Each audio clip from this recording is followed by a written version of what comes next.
Have you ever laid in your comfortable bed, warm, safe, and shielded from the world, and still found it impossible to drift off to sleep? Have you ever tossed and turned, your mind racing with the minor anxieties and trivial worries of our modern lives? I want you to hold that feeling of frustration, that sense of a restless mind in a tired body. Now, I want you to join me on a journey, not to a sleep clinic or a meditation retreat, but back in time, 1,000 years back. Forget your soft mattress, your goose-down pillow, and your quiet, climate-controlled room. We are going to try and sleep like a Viking. Let's begin by erasing every modern comfort from your mind. Your bed is now a hard wooden plank, perhaps 40 to 60 centimeters off a damp, cold-packed earth floor. The only softness comes from a pile of loose straw, which rustles and bites with unseen life. Your blanket is a single sheet of coarse, greasy wool, a textile they called wadmal, heavy and scratchy against your skin. It does little to fend off the bone-deep cold that seeps up from the ground and through the uninsulated timber walls of the longhouse. The air you breathe is not fresh and clean. It is thick, heavy, and acrid with smoke from a central fire pit that never truly goes out. A fire that fills the vast cavernous room with a perpetual haze that stings your eyes and rasps in your lungs. This smoke, your only source of heat and light, mingles with a stomach-turning bouquet of other smells. The sweat of 20, 30, maybe even 40 unwashed bodies packed in beside you. The stale, sour scent of spilled ale, the sharp tang of human waste from the chamber pots tucked in the corners, and most pungently, the warm, musky odor of the livestock you brought inside to keep them from freezing to death or being carried off by wolves. Every breath is a reminder of the crowded, unsanitary reality of your life. This is your bedroom, a single, undivided hall shared with your entire extended family, your servants, and your animals. And as you lie there, in the oppressive, near-total darkness, every sound is magnified. Every creak of the timber settling in the cold, every gust of wind that shrieks like a tormented spirit through the gaps in the walls, every rustle in the dark, packed earth beneath you could be anything. It could be a rat, a common and unwelcome bedfellow, but it could also be the quiet shuffle of a raider from a rival clan, come to settle a blood feud by burning you all alive as you sleep. It could be the whisper of a restless spirit, one of the countless ghosts and monsters that populate your worldview. We have been sold a story, a romantic myth. It's a tale of our ancestors living in perfect harmony with nature, their sleep patterns perfectly attuned to the rising and setting of the sun. We are told they enjoyed a pure, deep, and restorative sleep that we, in our electrically lit, screen-addicted world, have tragically lost. But what if that story is a lie? What if the complete opposite is true? What if the people we often picture as fearless, indomitable warriors, avatars of strength and vitality, were in fact some of the most poorly rested, anxiety-ridden, and pathologically sleep-deprived people in all of human history? What if their legendary aggression, their explosive and terrifying energy, wasn't born from a wellspring of rested strength, but from the desperate, maddening exhaustion of never, ever getting a good night's sleep? This isn't just speculation. The clues are buried in the earth, etched into bone, and whispered between the lines of their own epic sagas. Consider the archaeological find at Salume, on the Estonian island of Saaremaa. Here, archaeologists uncovered 2 ship burials dating to approximately 750 A.D., This is nearly half a century before the infamous raid on Lindisfarne Monastery that traditionally marks the start of the Viking Age. These were the immediate predecessors of the Vikings, their fathers and grandfathers, and their fate was a horrific one. In 2 of their own magnificent ships, hastily buried on a foreign shore, lay the bodies of 41 Scandinavian warriors. They had not died peacefully. Their bones told a story of catastrophic violence. One man's skull was punched through with a perfect square hole, the unmistakable mark of a battle axe. Another had his hands nearly chopped from his wrists, the desperate, defensive wounds of a man trying to ward off a flurry of sword blows. A third had been brutally decapitated. They had been buried with honor by their surviving comrades, but their violent end, so far from home, speaks to a world of constant, high-stakes conflict. This was the world that forged the Viking mind, a world where violent death was an ever-present possibility, and a peaceful night's sleep was a fantasy. So, join us. Let us pull back the heavy, scratchy wool blanket of time. Let us stare unblinking into the profound, terrifying darkness of the Viking night. Together we will uncover the truth, piece by piece, examining the crushing realities of their sleeping environment, the terrors that haunted their minds, the agony that racked their bodies, and the false promises of their diet. By the end, you will question everything you thought you knew about these people, and you will understand that, far from being the world's best sleepers, they may very well have had the worst sleep of all time. Let us begin our investigation in the heart of the Viking world, the place they called home, the Longhouse. To call it a house is almost misleading. It was more of a micro-settlement under a single roof, a bustling, chaotic, and profoundly public space where every aspect of life, from birth to death, played out in the open. And at night, this stage for life transformed into a dormitory of nightmares. The very architecture of the Longhouse, a marvel of adaptation to a harsh climate, was fundamentally hostile to the concept of restful sleep.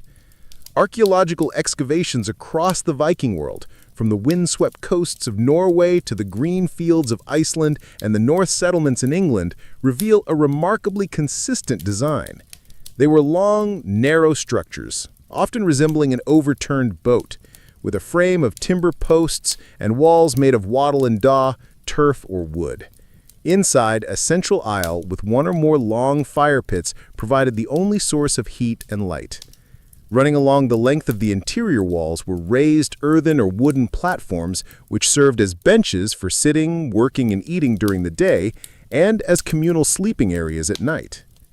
These sleeping platforms were not subdivided.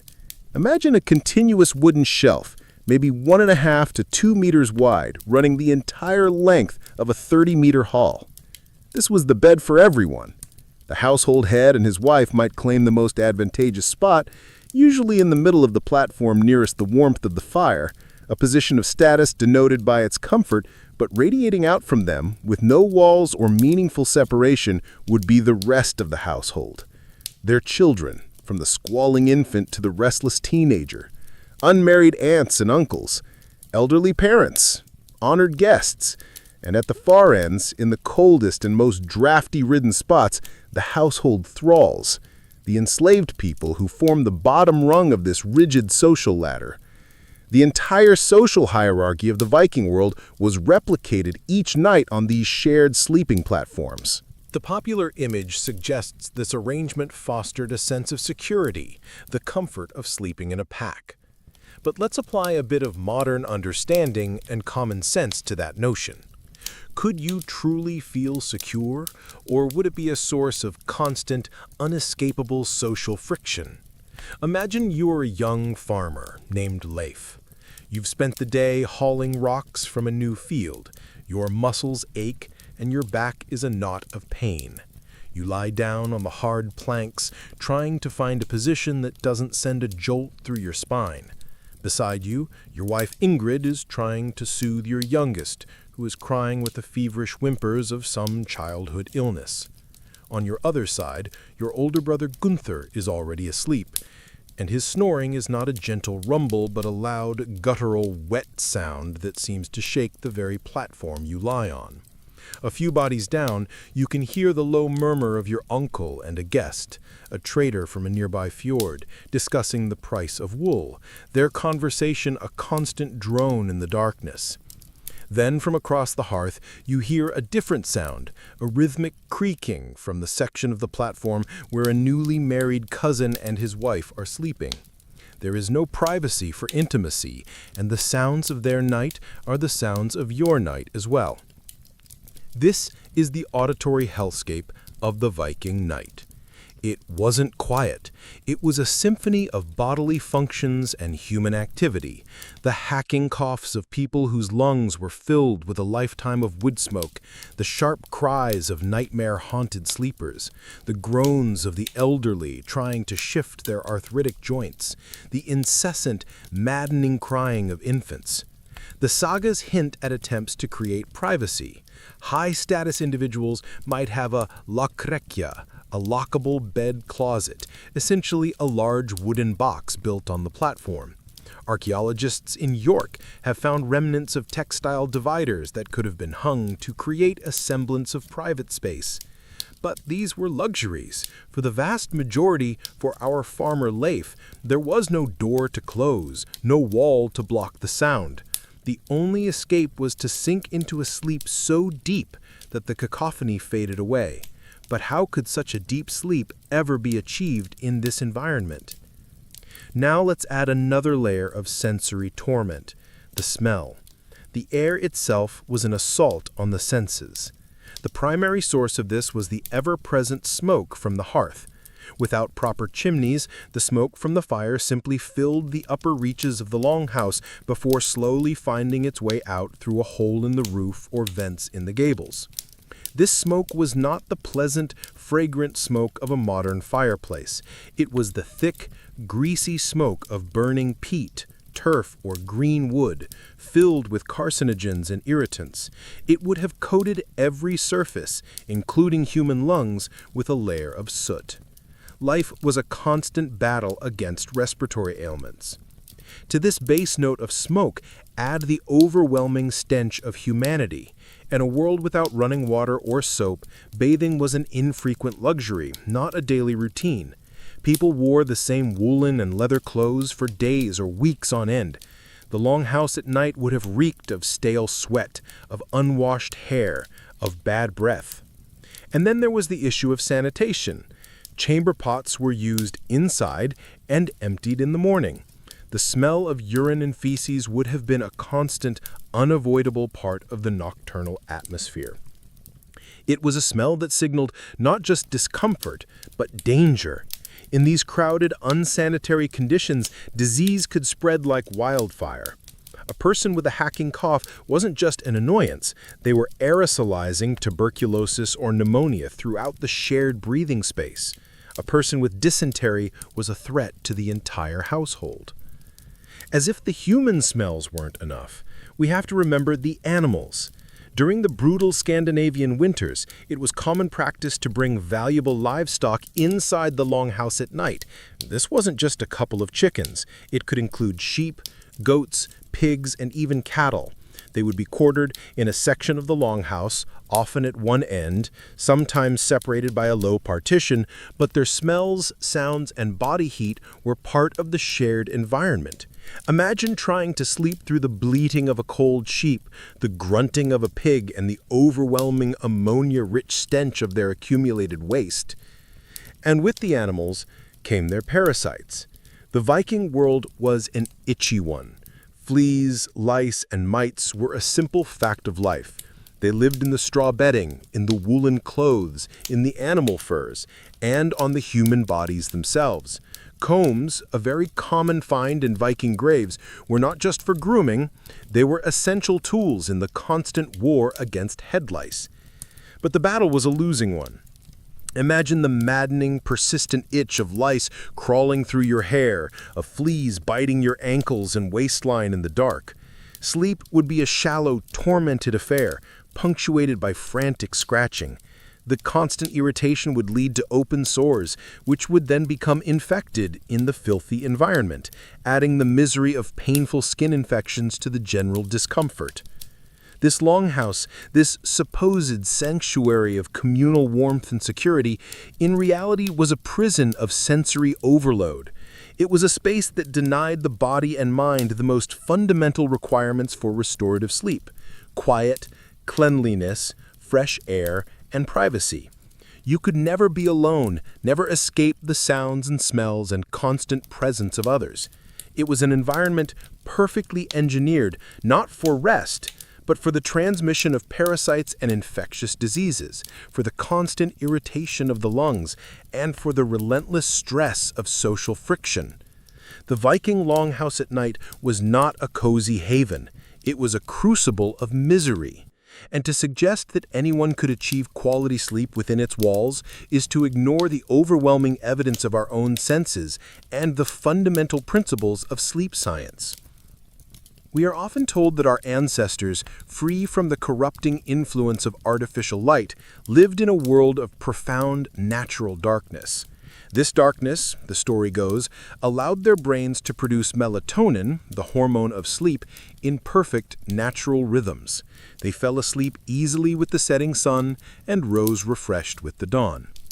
The Viking experience of darkness, especially during the long, seemingly endless winters of the north, is held up as a prime example of this natural advantage. But this is a dangerous and misleading romanticization. It mistakes the absence of one modern problem, blue light pollution, for the presence of true peace. It fails to ask a critical question: what actually filled that darkness? First, let's comprehend the sheer scale of this darkness. In Scandinavia, especially in the northern settlements in Norway or Iceland, the winter sun is a fleeting visitor. For months on end, daylight is a dim gray twilight that lasts for only a few hours. Darkness dominates the day, lasting 16, 18, even 20 hours. This isn't the gentle, star-dusted night of a country night. Inside the longhouse, it was a profound, suffocating blackness. The few windows, if they existed at all, were small slits covered with translucent animal membrane or simply shuttered, designed to keep out the cold, not let in the light. The only light source was the central hearth, and its fire would be banked low during the sleeping hours to conserve precious fuel, casting only a dim, flickering glow on the sleeping forms closest to it. For those on the outer edges of the platforms, the darkness would have been absolute, a sensory deprivation so complete it felt like a physical pressure on the eyes. Now we must populate this darkness not with our modern secular imagination, but with the Viking mind. Theirs was a world that was vibrantly, terrifyingly alive with supernatural forces. The night was not an empty void, it was the active domain of monsters. Their folklore wasn't a collection of quaint children's stories, it was a field guide to a world of real and present dangers. And the most feared of these nocturnal horrors was the Draugr. The Draugr was not a mindless, shuffling zombie. It was an intelligent, malevolent, and supernaturally strong undead creature. The reanimated corpse of a powerful or evil person who refused to stay in their burial mound. The sagas are filled with chillingly specific accounts of these beings. A Draugr retained its personality from life, but twisted into a form of pure malice. They were described as having hideously swollen, blue-black bodies, smelling of decay, and possessing the strength of many men. They were not just ghosts, they had physical bodies and could inflict terrible violence. They could crush a man to death, devour flesh, and drive people mad. They were said to guard their burial treasures jealously and to despise the living. Imagine you are Leif, our Viking farmer, lying in the oppressive darkness of your longhouse. A week ago, you helped bury your neighbor, a cruel and greedy man named Ketil, who died cursing his enemies. You placed him in his burial mound with his sword and a few silver coins, as was custom. Now, every creak of the longhouse timbers, every gust of wind that moans under the eaves, makes you break out in a cold sweat. Is that the sound of the wind, or is it the sound of Ketil, risen from his grave, clawing his way out of the frozen earth? Is that the scratching of a rat in the thatch, or is it Ketil's fingernails at your door? The sagas tell of Draugr entering homes, killing livestock, and murdering entire households.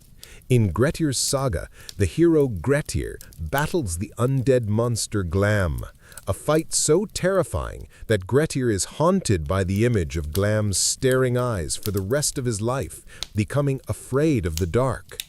If a hero of Grettir's stature could be psychologically broken by such an encounter, what hope did an ordinary farmer have? This was not a vague, abstract fear. The belief in the Draugr was a concrete and ever-present terror that made every graveyard a potential source of horror and every dark night a potential ordeal. But the Draugr was not the only thing to fear. The night was also the domain of the Mara, a type of malicious spirit that was the very embodiment of a nightmare. The Mara was believed to be a sorceress who could send her spirit out of her body while she slept to ride upon the chests of sleeping men and women, crushing the breath out of them and bringing terrifying visions.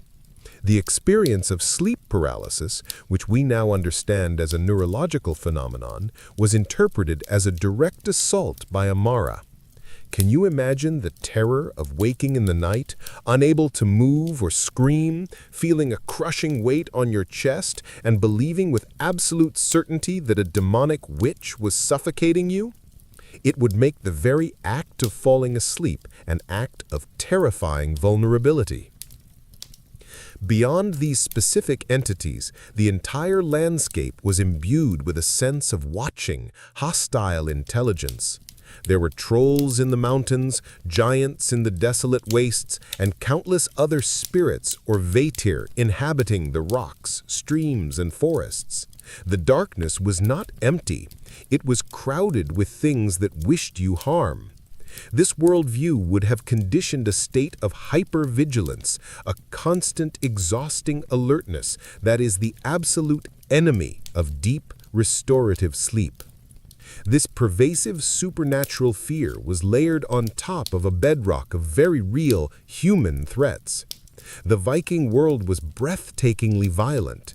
The Salmi burials are proof that organized warfare was a fact of life long before the Viking Age proper.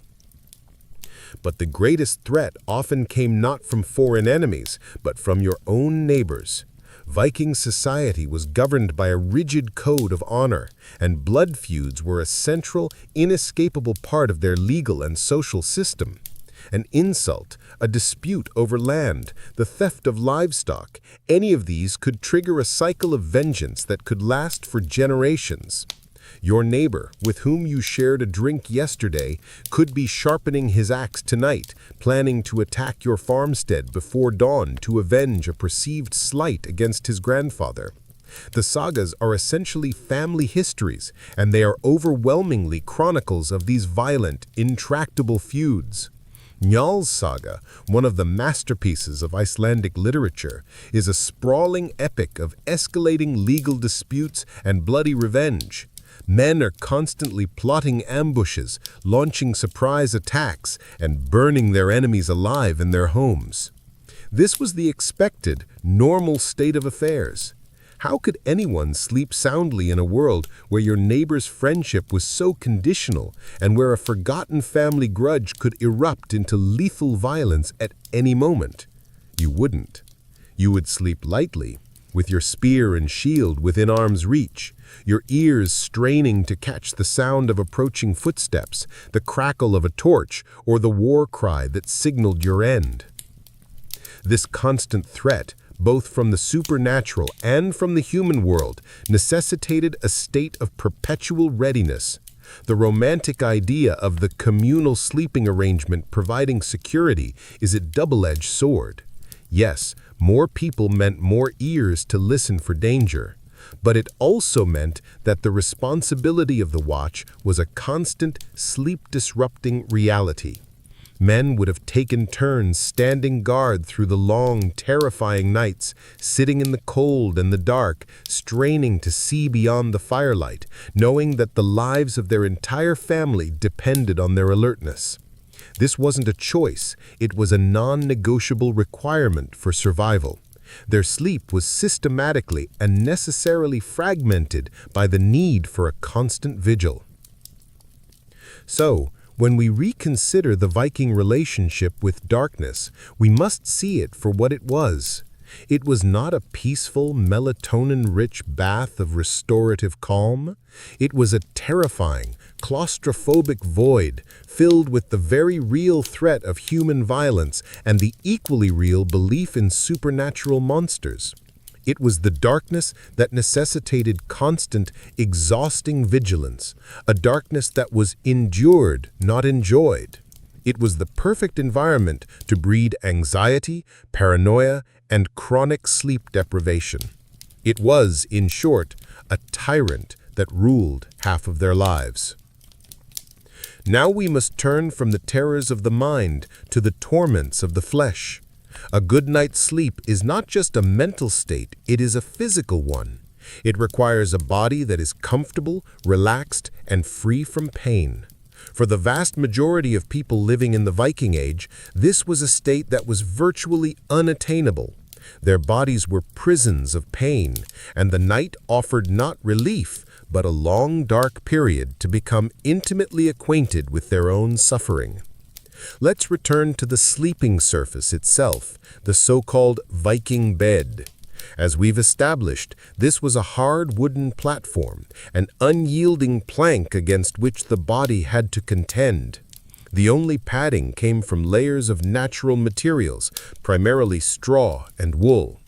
Modern sleep experts and mattress companies go to great lengths to engineer surfaces that support the natural curvature of the spine and relieve pressure on joints like the hips and shoulders. The Viking bed did the opposite. It created pressure points. Lying on your side, your shoulder and hip would grind against the hard wood. Lying on your back, the natural curve of your lumbar spine would be unsupported, leading to stiffness and pain. Some have argued that these firm surfaces are actually better for spinal health, citing modern research that recommends medium-firm mattresses. But this comparison is absurd. A medium-firm modern mattress is an engineered product with layers of supportive and conforming materials. A plank of wood with a pile of straw on it is simply hard. It offers no conforming properties, only resistance. For a young and healthy individual, this might be merely uncomfortable. But the Viking world was not populated solely by young and healthy individuals. Life was a relentless sequence of backbreaking physical labor. Consider the daily reality. For men, it was clearing forests with axes, plowing rocky soil with primitive ard plows, quarrying stone, building ships and longhouses by hand, and rowing their heavy longships for hours or days on end. Experimental archaeology, where modern researchers attempt to replicate these tasks, has shown that they require an enormous expenditure of energy and place immense strain on the musculoskeletal system. For women, life was no less physically demanding. They were responsible for grinding grain for hours every day using heavy stone querns, a task known from skeletal analysis to cause severe wear on the back, knees, and shoulders. They spun wool, wove heavy cloth on upright looms, milked livestock, carried heavy buckets of water, and performed all the endless, repetitive tasks of household management. This lifetime of punishing labor took a brutal toll on their bodies. Analysis of skeletal remains from Viking Age burial sites provides a stark and painful picture of their physical health. Degenerative joint disease, what we call osteoarthritis, was rampant, even in people who died in their 30s and 40s. Vertebrae were compressed and lipped with bony growths from years of carrying heavy loads. Hip and knee joints were worn down to the bone. Chronic pain was not an exception, it was the norm. Now imagine trying to sleep with the deep, grinding, relentless ache of severe arthritis in your back, your hips, and your hands. Every position is painful. The cold, damp air of the longhouse would have made the joints ache even more fiercely. There were no anti-inflammatory drugs, no heating pads, no orthopedic pillows.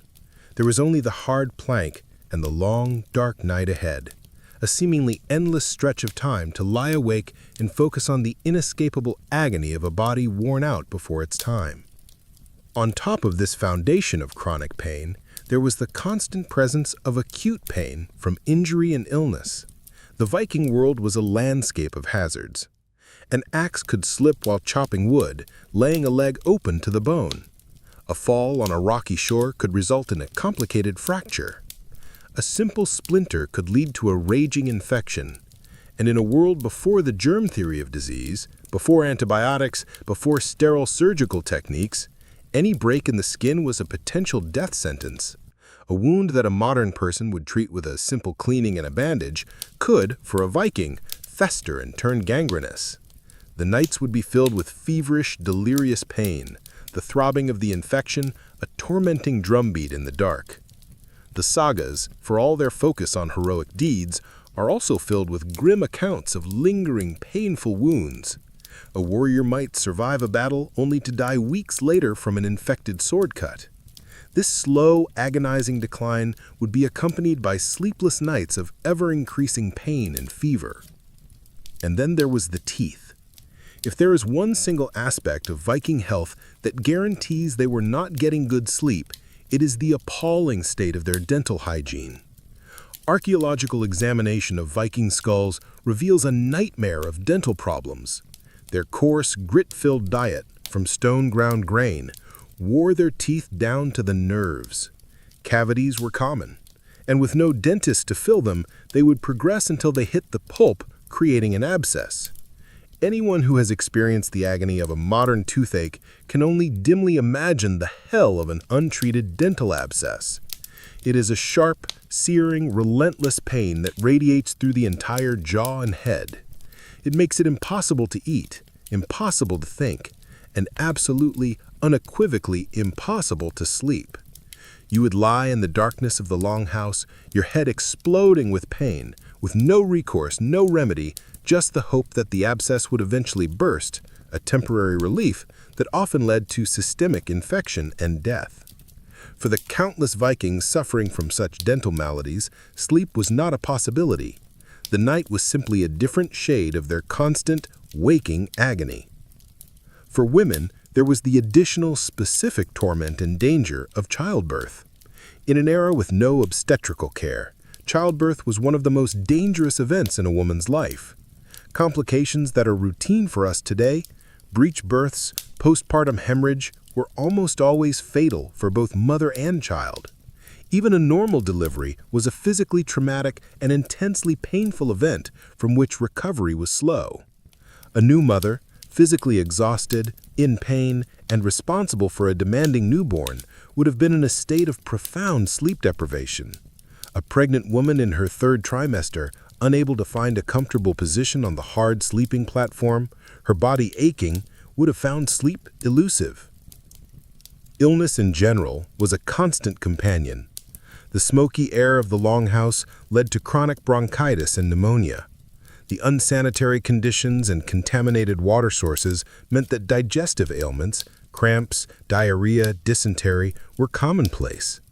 Imagine trying to sleep while your stomach is churning and you have to repeatedly get up to relieve yourself in a cold, dark corner of the crowded longhouse. Imagine the misery of trying to rest while racked with the coughing fits of bronchitis or the chills and sweats of a raging fever. When we combine these factors, the unforgiving sleeping surface, the chronic pain of a lifetime of labor, the acute agony of untreated injuries and infections, the hell of dental disease, and the constant presence of illness, a clear picture emerges. The Viking body was a landscape of pain. For them, the night was not a time of peaceful restoration. It was a confrontation with the accumulated damage of their brutal lives, a time when the distractions of the day fell away, leaving only the stark, undeniable reality of their physical suffering. To suggest that these people were enjoying deep, restorative sleep is to display a profound lack of empathy for the sheer physical misery that defined their existence. The body and the mind are inextricably linked, especially when it comes to sleep. A tormented body will produce a tormented mind, and an anxious mind will prevent a tormented body from finding any rest. We have seen how the physical and environmental conditions of the Viking Age were profoundly hostile to sleep. Now we must delve into the Viking psyche to understand the mental anxieties and cultural practices that would have made a peaceful night's rest an even more distant dream.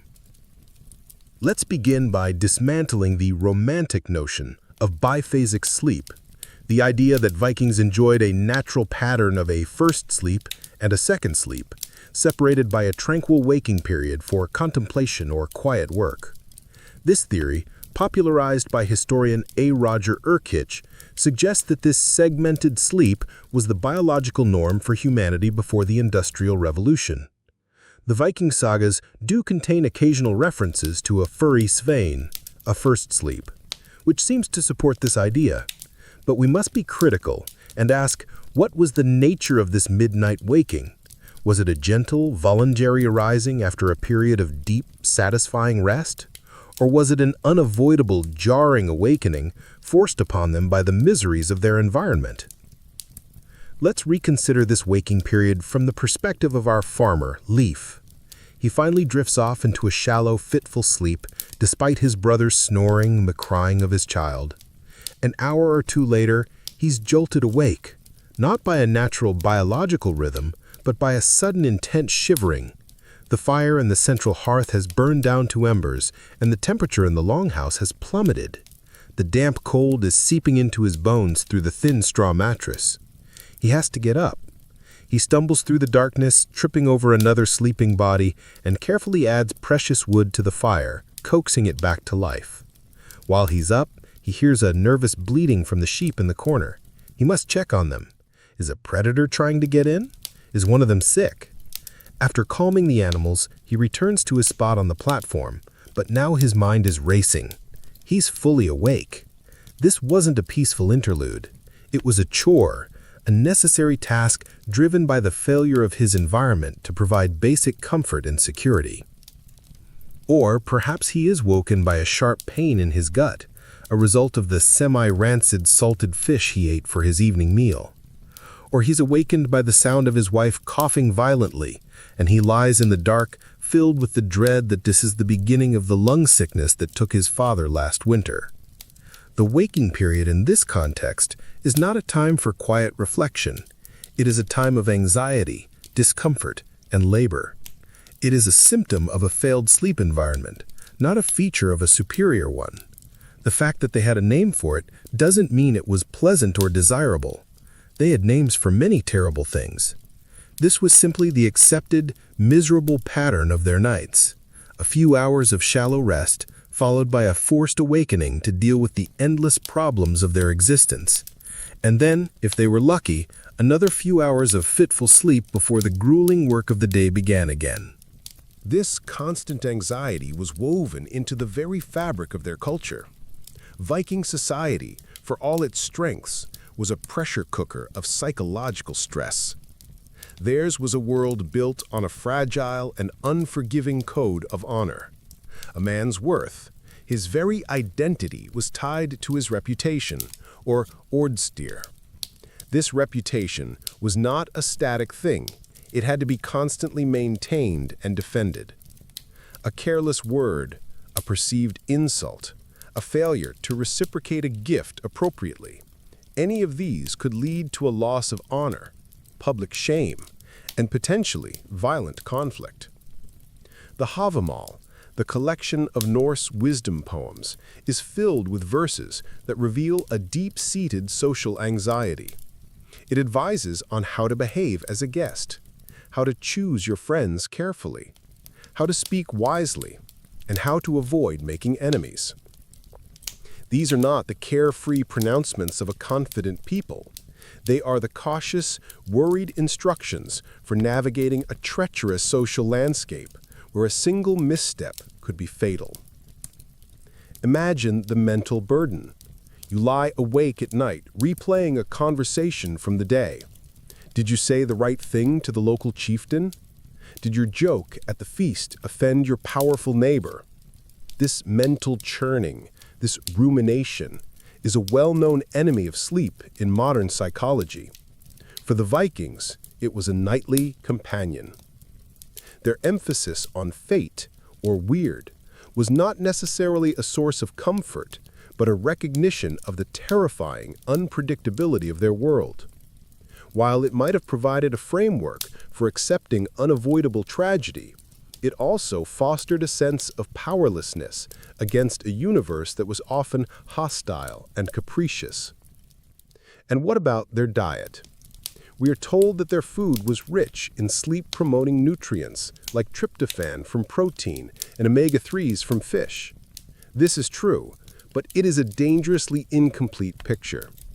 The Viking diet was, above all, seasonal and precarious.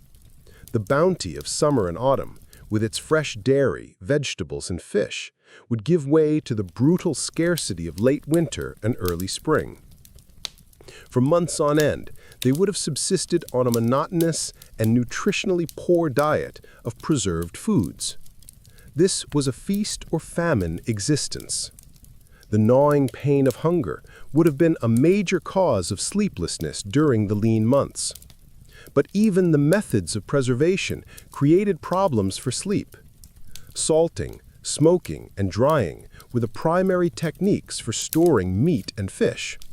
The resulting food was incredibly high in sodium. A diet loaded with salt leads to constant thirst, high blood pressure, and disturbed sleep as the body struggles to maintain its fluid balance. You would be constantly waking up dehydrated, with a desperate need for water. The fermentation that is often praised for its health benefits also had its downsides. While products like skyr and fermented grains could be beneficial, the fermentation of fish and meat could lead to the production of biogenic amines, like tyramine and histamine, which are known to cause headaches, palpitations, and insomnia in sensitive individuals. Their cherished alcoholic beverages, ale and mead, were central to their social life, but disastrous for sleep quality. Modern science is unequivocal on this point. While alcohol can help you fall asleep faster, it wreaks havoc on your sleep architecture later in the night. It dramatically suppresses REM sleep, the stage crucial for mental restoration and emotional processing. It also causes awakenings in the second half of the night as the sedative effect wears off. The image of Vikings feasting and drinking heartily in their halls is an image of men actively sabotaging their own sleep. They might have passed out from drink, but this was not restorative sleep. It was a brief, unhealthy stupor from which they would wake feeling groggy, dehydrated, and poorly rested. When you assemble these pieces, the psychological puzzle becomes clear. The Viking mind was not at peace.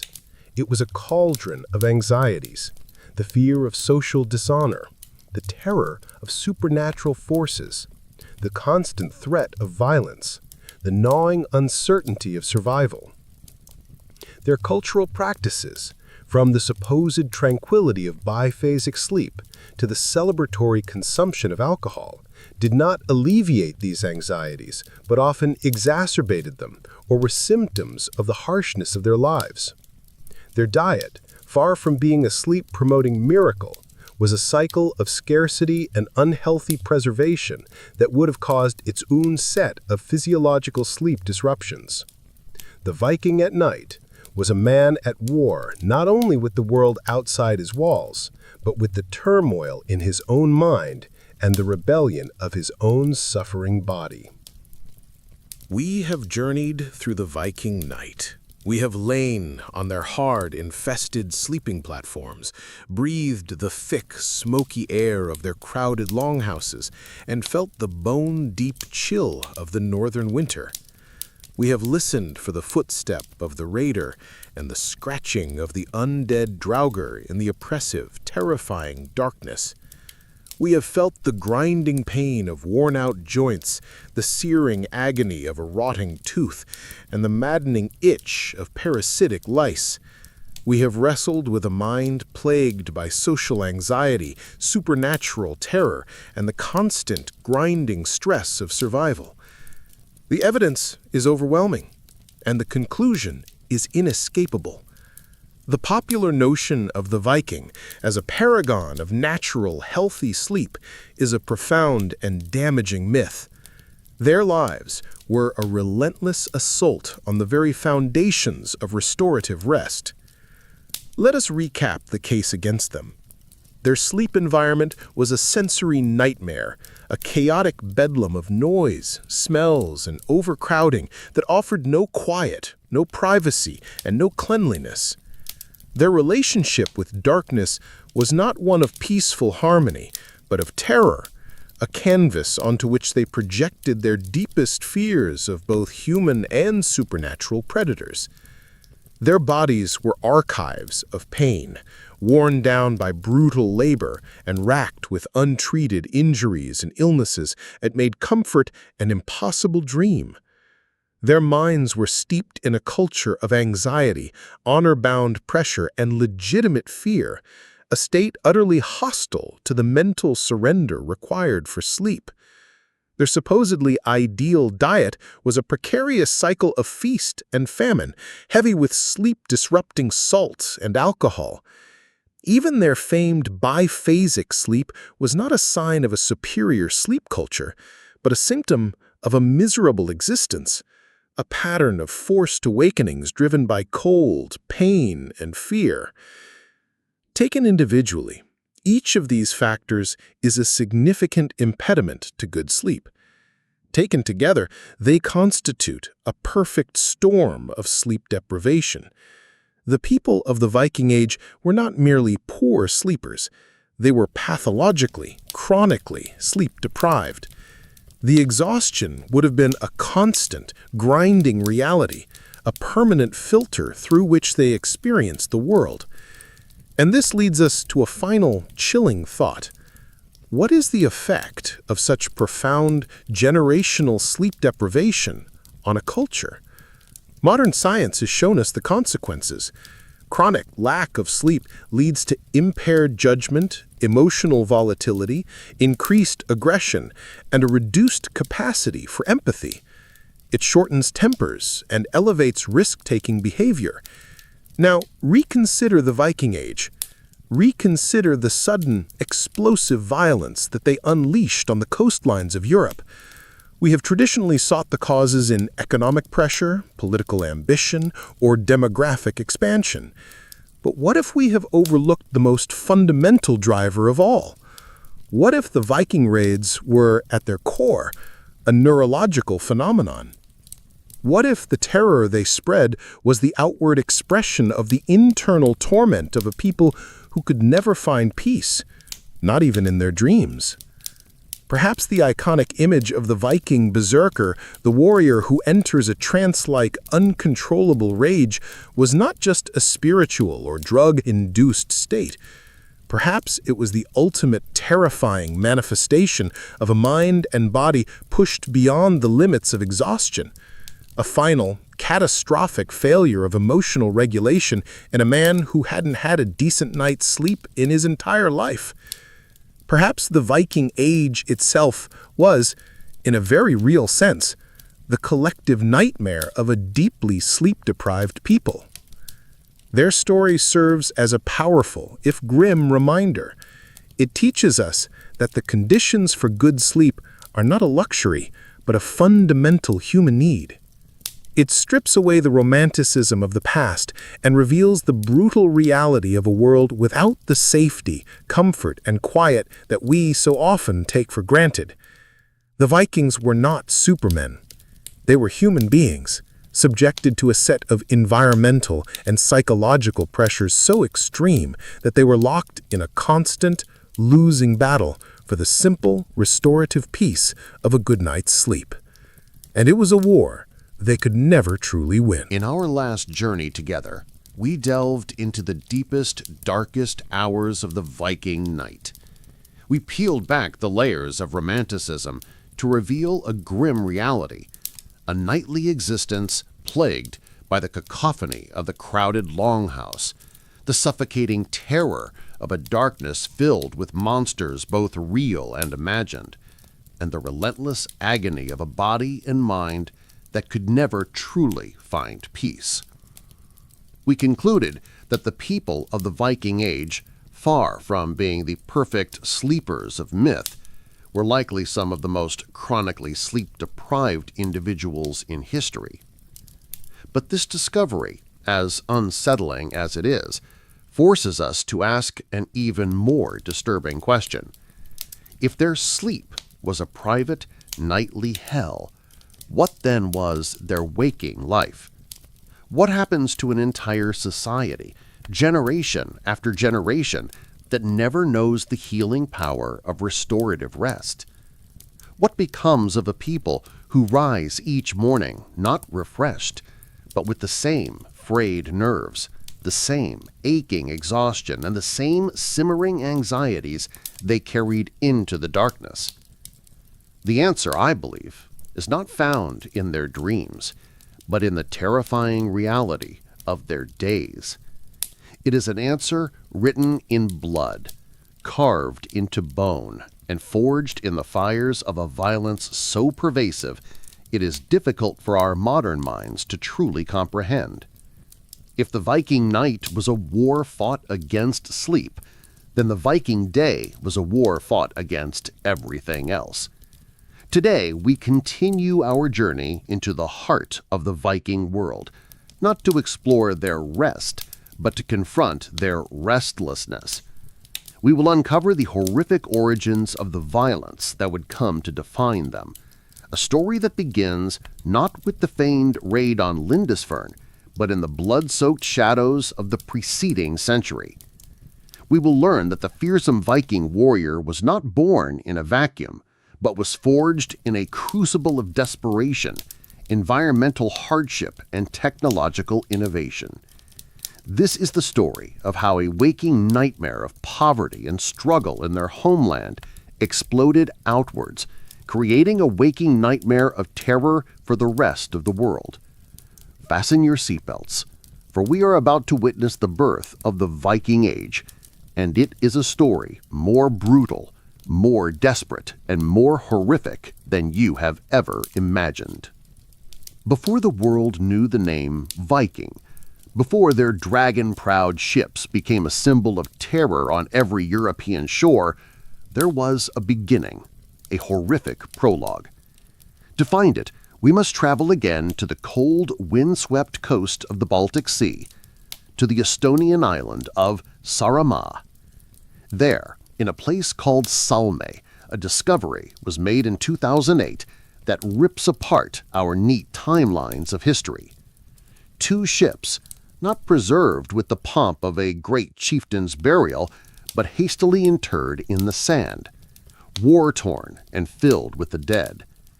The soil and sand, over 1,200 years, preserved a tale of such brutal violence it chills the bone.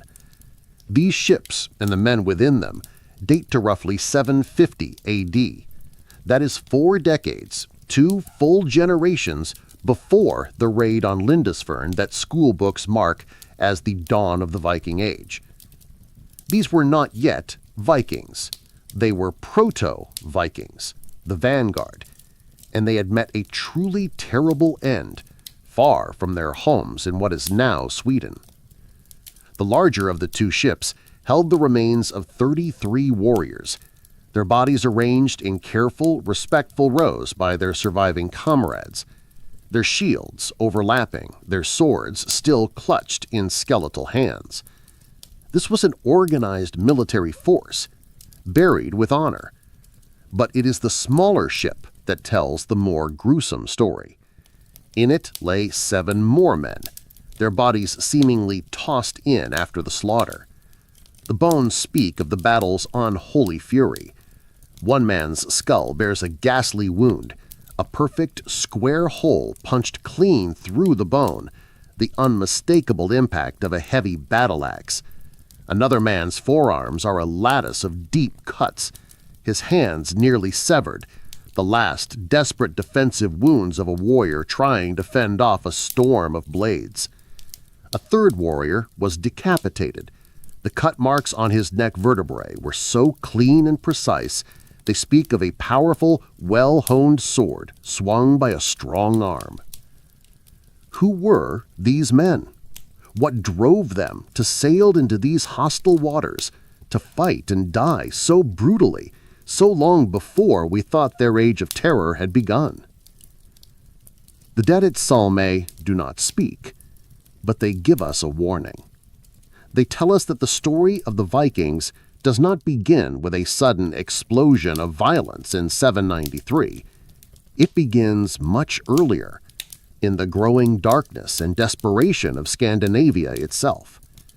It begins in the heart of a perfect storm, a convergence of environmental hardship, social pressure, and political change that was slowly tightening its grip on the people of the North, making their lives increasingly untenable.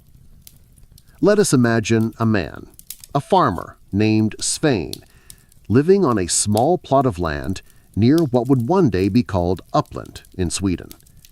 He awakes before dawn, not to the gentle stirring of a peaceful morning, but to the thin, hungry cry of his youngest child. It is a sound he has come to dread. The previous winter was the harshest anyone can remember, a relentless siege of deep snow and iron-hard frosts that killed his parents. The spring that followed was cold and wet, and their meager crops struggled in the thin, rocky soil. Now, as summer approaches, the family's food stores are empty. The grain bins hold only dust. They have already slaughtered 2 of their precious cattle just to survive, but the meat, improperly preserved in the damp conditions, spoiled quickly. Hunger is no longer a distant threat. It is a constant, growing presence in their home. 2 of his 5 children have already died, their small bodies weakened by malnutrition and carried away by sickness. Svein rises from the straw mattress he shares with his wife Freydis and their remaining children. "The child needs food," she whispers in the darkness, her voice frail with her own exhaustion and hunger. "We all do." He walks to the central hearth where the embers glow weakly and stares into them as if seeking an answer, but he already knows the answer. The land is failing them. For generations, his family has survived here, supplementing their precarious farming with fishing in the nearby fjords and hunting in the forests. But something fundamental has changed. The world has grown colder. This wasn't just a feeling. We know from climate data that this period, often called the Late Antique Little Ice Age, saw a significant cooling trend in the northern hemisphere. Harvests failed more often. The forests offered fewer game animals. The fish seemed to vanish from the waters. Compounding this environmental crisis was a social one.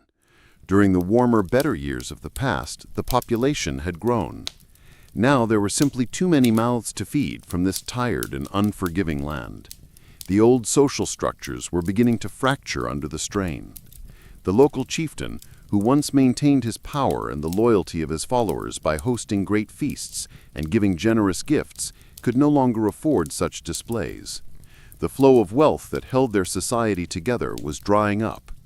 For a young, ambitious warrior, a man like Svein's eldest son, Halfdan, the traditional paths to gaining status and wealth were closing. There was less opportunity to earn renown and reward by serving a local leader. As Svein stares into the dying embers, Halfdan, 16 years old but already as tall as his father, joins him. "You are thinking of it again," Halfdan says. It is not a question. Svein nods, his gaze distant. Bjorn Ironside returned from his voyage to the east last autumn. His men carried silver, furs so fine they say the merchants in the south pay any price, amber from the shores where the sun rises. They lost only 2 ships, and those to a storm, not to men. "The gods favored them," Halfdan replies, a hint of youthful awe in his voice. "The gods favor those who act," Svein corrects him, a hard edge to his tone. Bjorn sails again when the ice clears from the eastern sea. He seeks men for his ships. Freydis has entered the room silently, the whimpering child on her hip. "You would leave us?" she asks, her voice trembling, not with anger, but with fear. Svein finally turns to face her, his face a mask of grim determination. "I would save us," he says, his voice thick with emotion. "One successful voyage, just one. It could bring enough silver to see us through a dozen winters, enough to buy more cattle, perhaps even better land in the south, a future for our children. Or it could see you buried in foreign soil, your bones food for crows," she counters, but the words lack conviction. She knows he is right. She sees the truth in the hollow cheeks of her child and feels it in the emptiness of her own stomach. They are trapped. The land can no longer support them. To stay is to watch their family slowly starve. To leave is a terrifying gamble, but it is the only gamble they have left. This conversation, this heart-wrenching calculus of risk and reward, was being repeated in thousands of longhouses across Denmark, Norway, and Sweden. A whole generation of men was being pushed to the brink. They were farmers without enough land, warriors without a war to fight at home, sailors whose world had suddenly become too small and too poor. They possessed a specific and deadly set of skills. They were trained from boyhood to use the spear, the axe, and the shield. They were expert sailors for whom coastal navigation was as natural as walking, and now necessity was forcing them to look beyond the horizon. To the east lay the vast resource-rich lands of the Finns and the Slavs. To the south and west lay the fragmented, wealthy, and increasingly vulnerable kingdoms of post-Roman Europe. The stage was set. The motivation, a gnawing, desperate hunger, was undeniable. All that was needed was the tool to carry them there, the key that would unlock the world. That key was already taking shape on the shores of their fjords. It was their ship. The desperation born from the failing lands of Scandinavia provided the motive, but it was a revolutionary piece of technology that provided the means. The key to understanding the explosion of the Viking Age lies not just in why they left, but in how they were able to leave.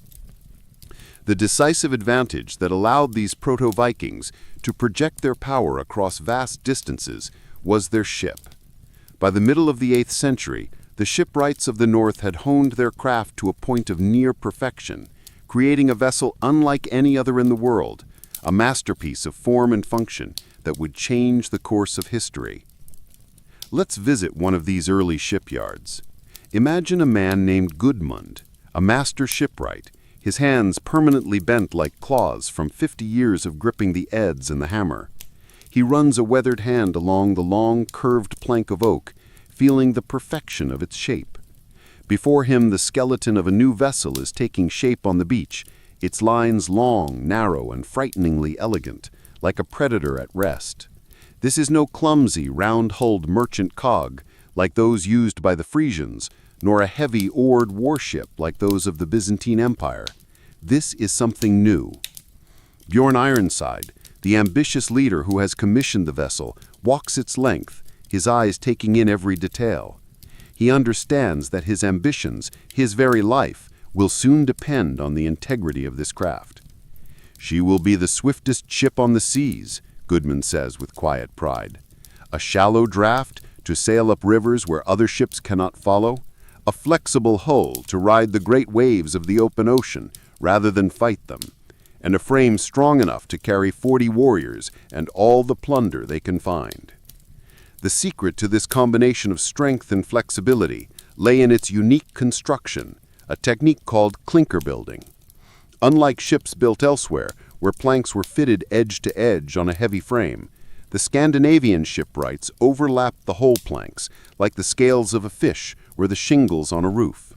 These overlapping planks, or strakes, were fastened together with hand-wrought iron rivets. This technique created a hull that was incredibly strong, yet remarkably light and flexible, allowing it to bend and twist with the motion of the waves, absorbing their energy instead of shattering. "The keel?" Bjorn asks, his gaze fixed on the great timber that forms the vessel's backbone. "A single piece of oak," Gudmund replies, tapping the wood. "Seasoned for 3 winters. I found it myself deep in the king's own forest. It cost me a fine silver arm ring to persuade the forest warden to look the other way when we felled it." This single powerful keel was another revolutionary innovation. It gave the ship incredible stability and tracking ability when under sail, a crucial advantage in the treacherous northern seas. But perhaps the most significant development was the mastery of the sail. And the sail? Bjorn asks. Gudmund gestures toward his own longhouse, where the rhythmic clatter of a loom can be heard. My wife and daughters have been weaving it all winter. The finest, greasiest wool woven so tightly it can hold water. We'll treat it with tallow and horse fat to make it shed the rain and the spray. It will be a great square sail, powerful enough to catch the lightest breeze and drive this ship faster than any team of oarsmen. This combination of a sophisticated hull design and a powerful sailing rig created a vessel of unprecedented versatility. It was a true hybrid.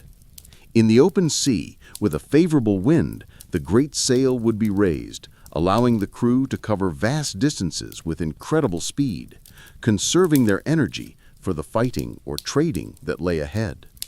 But when the wind failed, or when they needed to navigate the tight confines of a fjord or a winding river, the sail would be lowered, and the same men who wielded the axe and the sword would take to the oars, their rhythmic pulling providing the power for silent, stealthy approaches or precise maneuvering. It was the ship's shallow draft, however, that truly made it a weapon of strategic genius. These vessels could float in less than a meter of water. This meant they were not confined to deep harbors. They could land on almost any open beach, allowing warriors to disembark and attack with terrifying surprise. More importantly, it meant they could leave the open sea behind and venture deep into the heart of continents, navigating river systems that were impassable to other seafaring nations.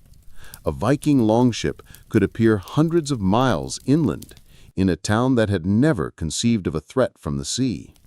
They were amphibious assault craft, troop transports, and cargo haulers, all in one sleek, deadly package. Building such a ship was a monumental undertaking, a massive investment of a community's resources and expertise. A single large vessel required dozens of the tallest, straightest oak trees, a resource that was becoming increasingly scarce as land was cleared for farming. The thousands of iron rivets needed to fasten the hull represented weeks of a blacksmith's life, spent over a charcoal forge hammering out each individual piece.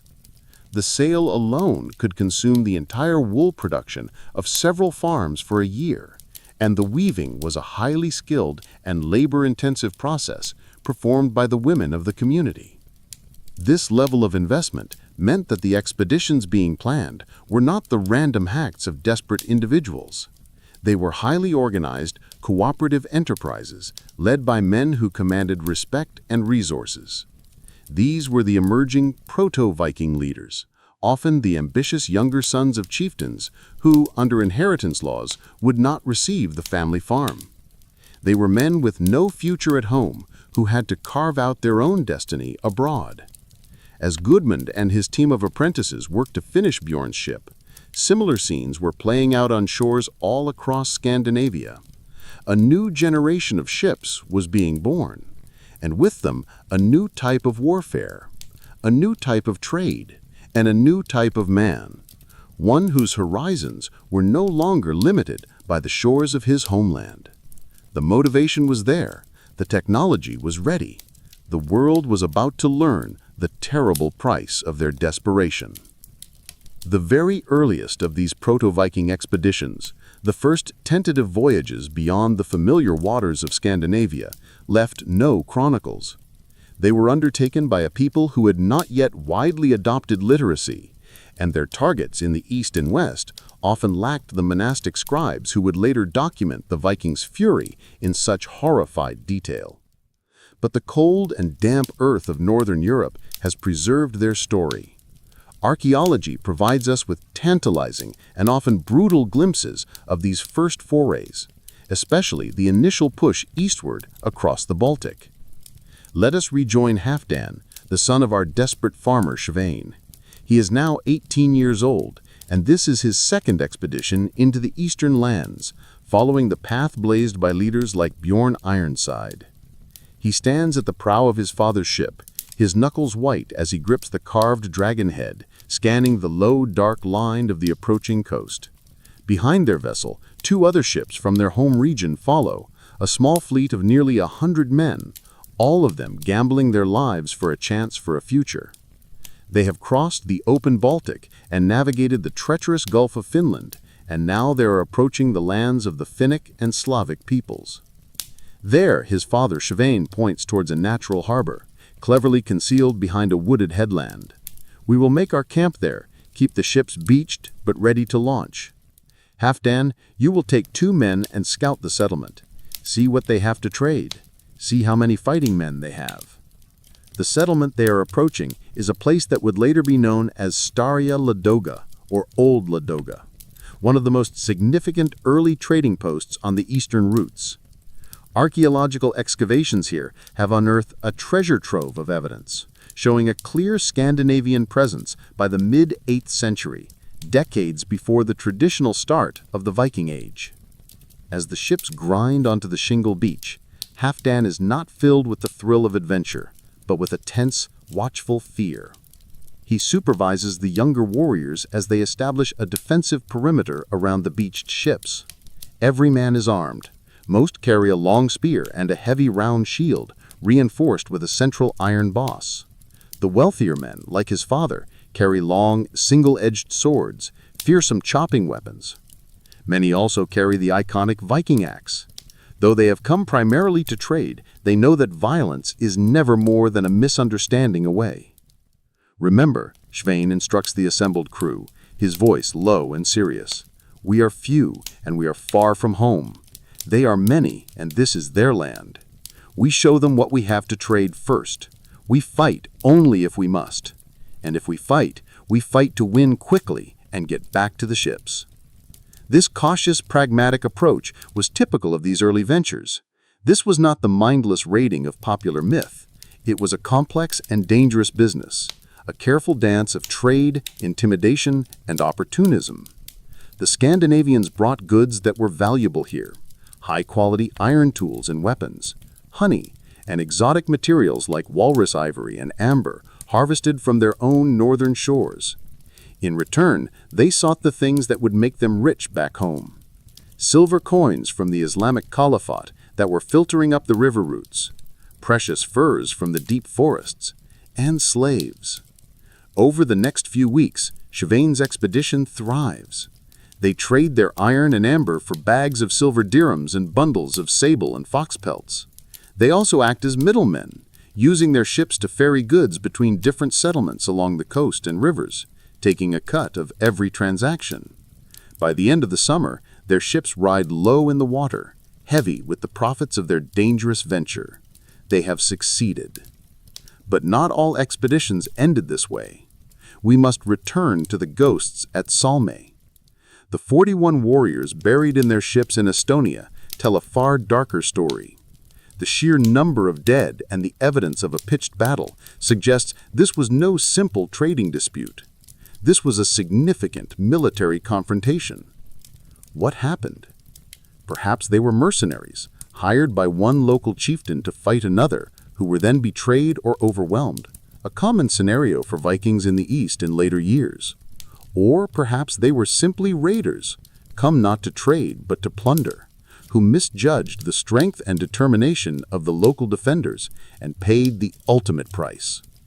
The wounds on their bones, the crushed skulls and severed limbs, speak of a ferocious, desperate fight. The careful burial, however, shows that their surviving comrades won the aftermath, at least long enough to honor their dead. They sacrificed 2 of their precious ships, a massive loss, to serve as tombs for their fallen leaders and comrades. This act, performed in hostile territory after a disastrous battle, underscores the deep religious and cultural importance they placed on proper funerary rites.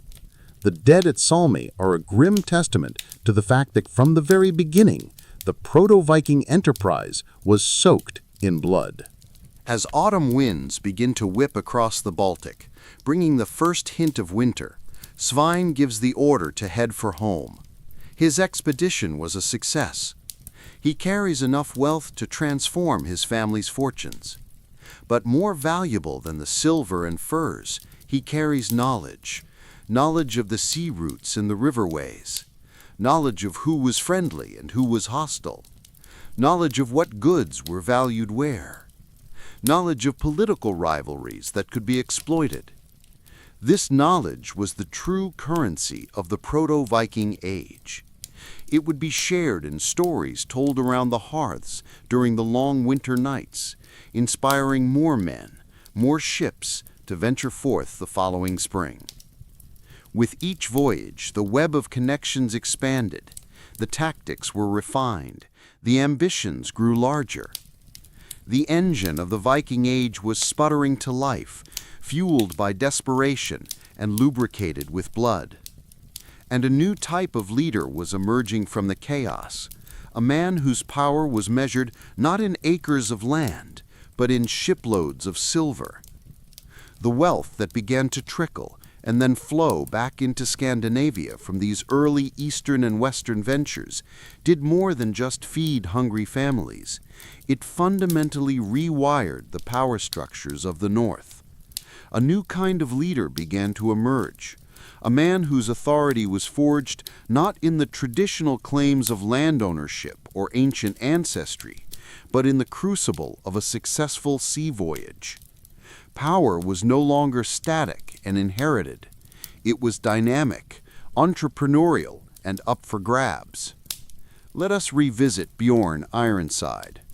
He stands before the Thing, the traditional open-air assembly where the free men of his region gather to settle disputes and make decisions for the community. But the dynamic has shifted. The old land-owning chieftain is still respected, but all eyes are on Bjorn. His 6 successful expeditions have made him a living legend, and his wealth is ostentatiously displayed for all to see. Heavy, twisted silver arm rings, the currency of the North, encircle his massive forearms. At his side hangs a magnificent sword, its blade showing the mesmerizing watery patterns of Frankish pattern-welded steel, an exotic import acquired through trade. Most importantly, standing behind him, forming a menacing backdrop to his speech, are 40 hardened warriors. These are his Heerd, his personal retinue, men who have sailed with him, fought with him, and grown rich with him. Their loyalty is not to the district, but to Bjorn himself.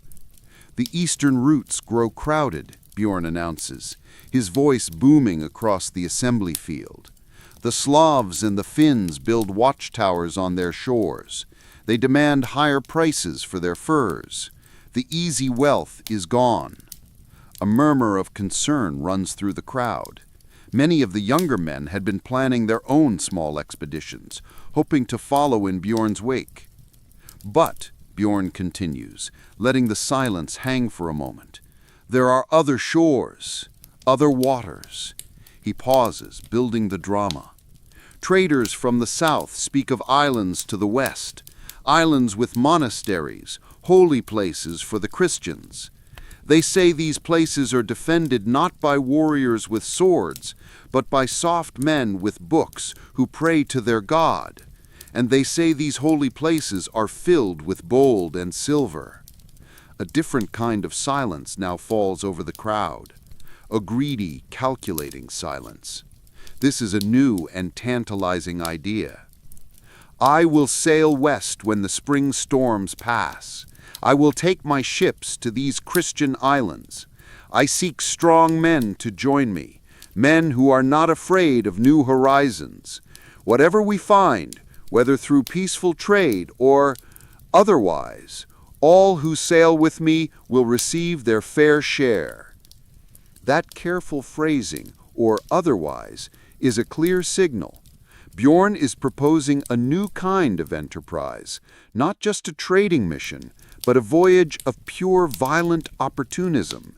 He is laying the groundwork for the raids that will define the coming age. This is a pivotal moment. The wealth from abroad is allowing men like Bjorn to bypass the traditional power structures. He can now afford to build bigger, better ships than the local chieftain. He can equip his personal warriors with the finest weapons money can buy. His great hall, filled with imported luxuries and overflowing with food and ale, becomes the new center of power, attracting the most ambitious young men from across the region. A feedback loop has been created. Success abroad brings wealth, which builds power at home. This power is then used to launch even larger, more ambitious expeditions, which bring even more wealth. This was the engine that drove the political consolidation of Scandinavia. Small independent chieftains were gradually squeezed out, forced to either swear allegiance to these new sea kings or be destroyed by them. Archaeology confirms this story of escalating power and social stratification. Graves from this period show a stark difference between the rich and the poor. Elite burials are filled with imported treasures: Frankish glass, Byzantine silk, Arabic silver. And new fortified central places begin to appear in the landscape. Great halls and trading hubs like Lejre in Denmark or Gamla Uppsala in Sweden, the headquarters of these emerging warlords. This new power structure created immense pressure within Scandinavian society. It offered a tantalizing path to riches for any young man with courage and a strong sword arm, creating a restless, aggressive warrior class eager for foreign adventure. It also created a constant demand for new sources of plunder to satisfy the expectations of these followers. A leader like Bjorn had to keep delivering success, or his men would abandon him for a more promising captain. This relentless pressure to produce results, to find new and profitable targets, is what drove the Vikings to push ever farther afield, to Ireland, to England, to France, and beyond. As Bjorn's call for a western expedition echoes across the fjords, it signals a new, more dangerous phase of Scandinavian expansion. The age of the proto-Viking is ending. The age of the true Viking is about to be born, christened in the fire and blood of 1,000 unsuspecting coastal communities. The ships are ready, the warriors are eager, and the leaders are driven by a potent combination of greed, ambition, and the ever-present need to maintain their fragile power. The western horizon, previously a void on their mental maps, is about to become a treasure chest, waiting to be violently pried open. And the weapons they are honing for this task will become legendary for the terror they inspire. The waking nightmare that the Vikings were about to unleash upon Europe was not just a matter of numbers or surprise. It was a matter of superior and terrifying technology. The warriors who sailed in those revolutionary ships carried with them an arsenal of weapons honed by generations of conflict and craftsmanship, and they wielded them with a ferocity and skill that left their victims paralyzed with fear. Let us return to Haldan, son of Svein. He is now 20 years old, and after 3 successful, if grueling, expeditions to the east, he has accumulated enough silver to commission a weapon that will mark his status as a successful warrior, a sword of his own. He stands in the smoky darkness of the smithy, the air thick with the smell of hot metal and quenching steam, watching the blacksmith, Ulf, at his work. The sword is the pinnacle of the blacksmith's art, a weapon far more complex and costly than the simple axes and spears that most warriors carried. It will be ready before you sail west with Bjorn, Ulf assures him, his face lit by the glowing billet of iron on his anvil. With each precise hammer blow, sparks fly like angry fireflies. "Show me the pattern," Haldan asks, his voice filled with anticipation. Ulf points to the metal he is working. It is not a single piece of iron, but a bundle of several iron rods forged and twisted together. 7 rods in this one, Wolf explains, his voice a low grunt of concentration. 3 of them are high-carbon steel, what we get from burning bone with the iron. 4 of them are softer iron. We twist them together, hammer them flat, fold them over, and hammer them again, over and over. This gives the blade its spirit. This complex technique, known as pattern welding, was the secret to the legendary quality of the best Viking swords. It created a blade that combined the best properties of different metals, a hard, carbon-rich edge that could be honed to a razor sharpness, capable of shearing through a leather helmet or even a mail shirt, and a soft, flexible iron core that could absorb the shock of impact without shattering. The process also created beautiful, watery or serpentine patterns in the surface of the blade, a visible sign of the weapon's quality and the smith's skill. To own such a sword was a mark of incredible prestige. While the sword was the weapon of the elite, the democratic weapon of the Viking Age was the axe. From the simple, versatile, bearded axe that could be used for chopping wood in the morning and chopping heads in the afternoon, to the massive two-handed Dane axe that could split a shield and the man behind it with a single terrifying blow, the axe was the quintessential Viking tool of violence. It required immense strength to wield effectively, but its psychological impact was devastating. The other common weapon was the spear, which could be thrown at short range to disrupt an enemy formation or used for thrusting from the safety of the shield wall. For defense, the warrior relied on his shield, a round wooden plank often covered in leather with an iron boss in the center to protect the hand.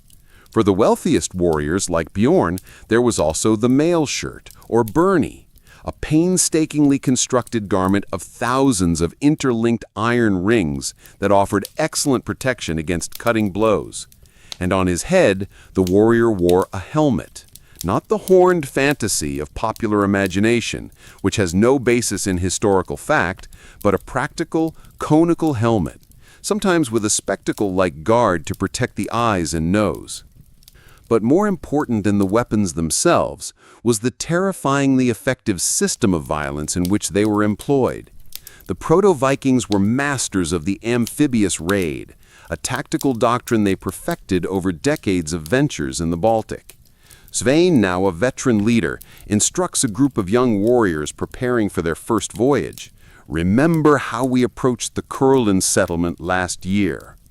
We did not sail into their harbor in broad daylight. We landed on a deserted beach 2 miles down the coast under the cover of a moonless night.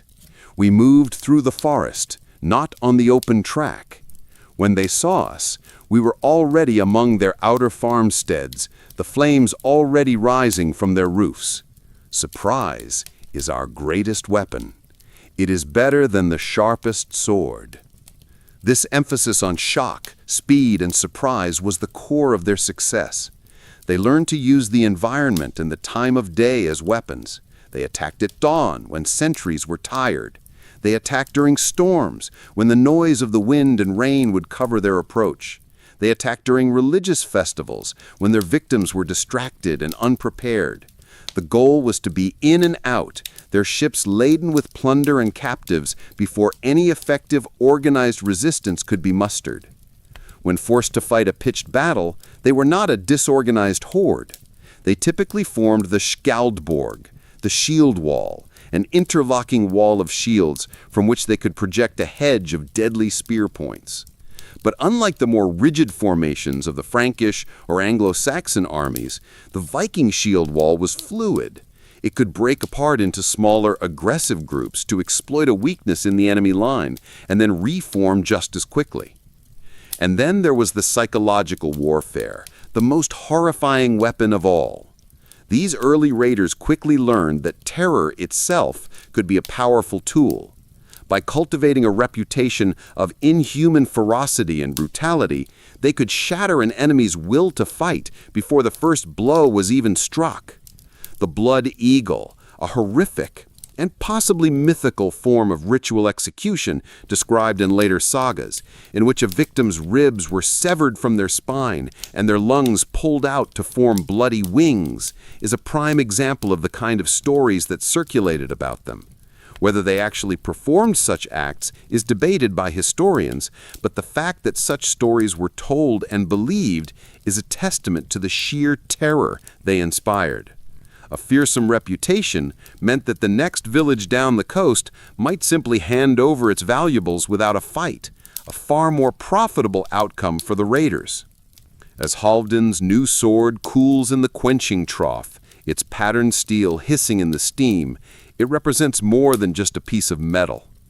It is a component in a sophisticated and merciless system of violence, a system that combined advanced technology, innovative tactics, and a calculated understanding of psychological warfare. It was this entire system, perfected in the shadows of the 8th century, that was about to be unleashed upon a Europe that was utterly, tragically unprepared for what was coming. While the sagas and chronicles provide the narrative, it is the silent, unyielding testimony of the dead that gives us the most visceral and undeniable evidence of the world these proto-Vikings inhabited. The burial practices of this period are a window into their souls, revealing their beliefs about the afterlife, their social structures, and, most starkly, the pervasive violence that defined their existence. And no sight speaks more eloquently or more horrifically than the ship burials at Salme. Let us imagine the scene on that bleak Estonian shore around the year 750.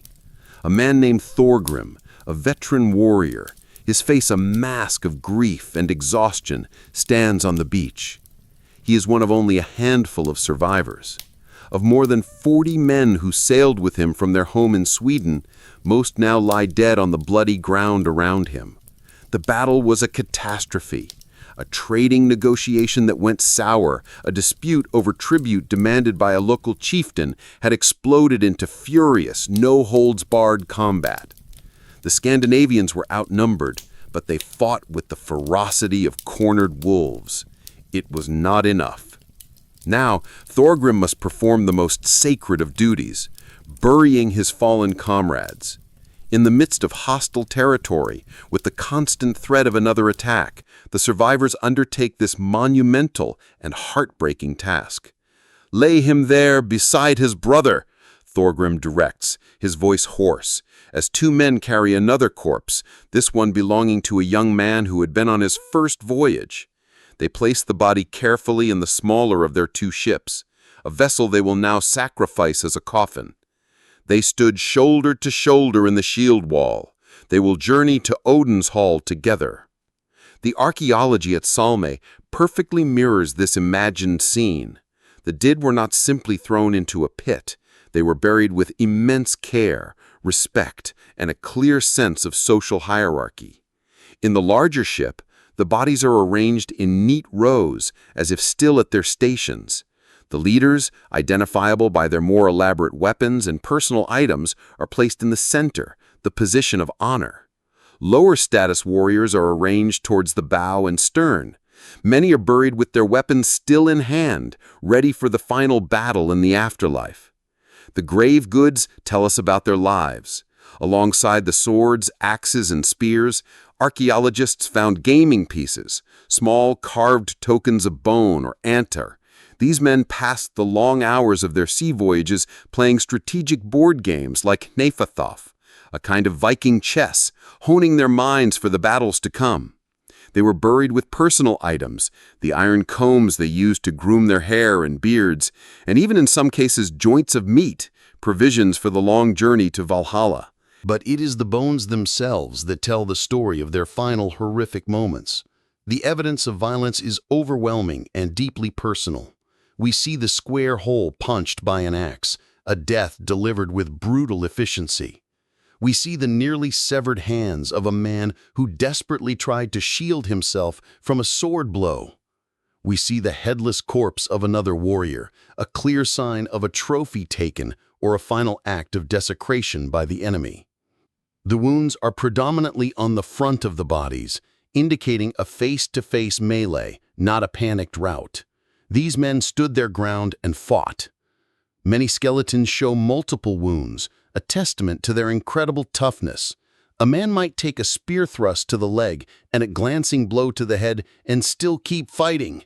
His arm was nearly cut through. We can imagine the survivor like Halfdan reporting to Thorgrim, his voice filled with a mixture of horror and awe. Yet I saw him kill 2 more of them with his shield boss before he finally fell.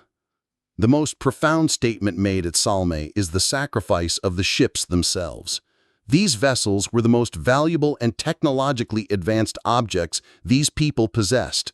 They were their lifeline, their means of escape, their key to wealth. Yet the survivors chose to give up 2 of them to serve as tombs. This was not a decision taken lightly. It speaks volumes about the sacred importance of providing an honorable burial for their leaders and comrades, ensuring their passage to the afterlife was a worthy one. As dusk falls, Thorgrim and the few remaining warriors complete their grim task. They drag the 2 ships, now laden with their cargo of the dead, further up the beach. They cover them with stones and sand, creating low mounds that will soon be reclaimed by the coastal grasses, hiding this scar on the landscape from the world. A young warrior, his face stained with dirt and tears, turns to Thorgrim. "Will anyone remember them?" he asks, his voice barely a whisper. Thorgrim gazes at the 2 dark mounds against a fading twilight sky. "Their kin will hear of their bravery," he says. "The skalds, the poets, will compose verses to be sung in the halls so that their names will not be forgotten. And perhaps, one day, far in the future, men will uncover these ships, and they will know that warriors from our land came this far, that they fought bravely, and that even in defeat and death, they were honored by their brothers." His words were more prophetic than he could have ever known. For over 1,250 years, the dead at Salme slept undisturbed until their discovery in 2008 gave us an unparalleled, chillingly intimate snapshot of the horrific world of the very first Vikings. They tell a tale of violence, honor, and the terrifying ambition that was already pushing Scandinavian warriors far beyond their own shores, decades before the world would learn to tremble at the sight of their sails.